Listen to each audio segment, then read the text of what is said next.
بسم اللہ الرحمن الرحیم۔ گناہوں سے معافی۔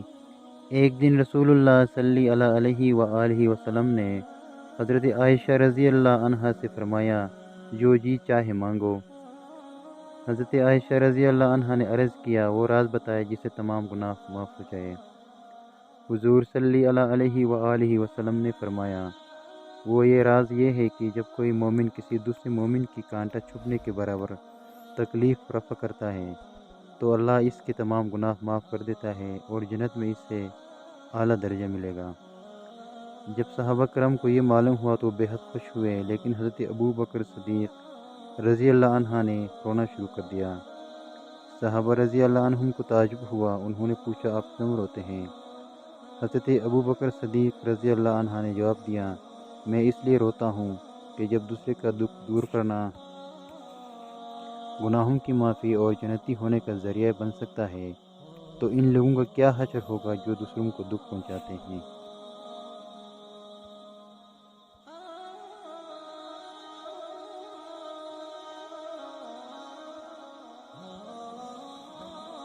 سچا واقعہ، غرور کا انجام۔ کہانی نمبر 2۔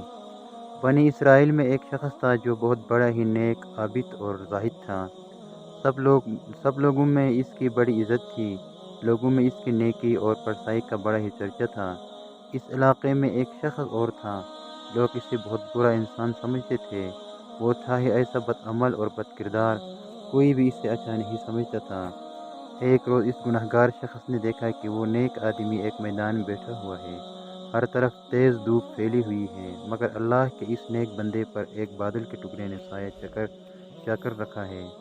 گنہگار نے یہ منظر دیکھا تو اپنے دل میں بڑا شرمسار ہوا اور یہ خیال پیدا ہوا کہ اس چلچلاتی دھوپ میں جہاں دور دور تک سایہ نہیں ہے، بادل کے ایک ٹکڑے نے صرف اس لیے اس پر سایہ رکھ کر رکھا ہے کہ یہ اللہ کا نیک بندہ ہے، کیوں نہ میں بھی اس کے ساتھ بیٹھ جاؤں۔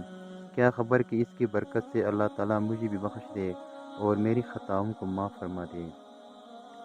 یہ شخص عابد اور زاہد کے پاس گیا اور اس کے سائے میں بیٹھ گیا۔ اس کے بیٹھتے ہی اس عابد و زاہد شخص کے دل میں خیال آیا کہ یہ اپنے زمانے کا بدترین گنہگار اور پوری قوم میں بدنام شخص ہے۔ اس کے ساتھ تو کوئی بھی اٹھنا بیٹھنا پسند نہیں کرتا، یہ میرے پاس کہاں سے آ کر بیٹھ گیا؟ یہ خیال آتے ہی اس نے اس رسوائے زمانہ کو اپنے پاس سے اٹھا دیا۔ وہ گنہگار شخص اٹھا اور چلا گیا، لیکن بادل کا وہ ٹکڑا بھی اس کے ساتھ روانہ ہو گیا اور اس کے سر پر سایہ سگن ہو گیا۔ اس وقت کے پیغمبر کو وحی آئی کہ ان دونوں سے کہہ سو کہ نئے سرے سے اپنے اپنے اعمال کی ابتدا کرے، کیونکہ اس فاسق و فاجر نے جو کچھ کیا ہم نے اس کے خلوص حسن و نیت اور جذبہ شرمساری کے سبب اسے بخش دیا اور اس کی پچھلی ساری خطائیں معاف کر دی، جبکہ اس عابد کی تمام نیکیاں اور اچھے اعمال اس کے تکبر کی وجہ سے اسے چھین لیے گئے۔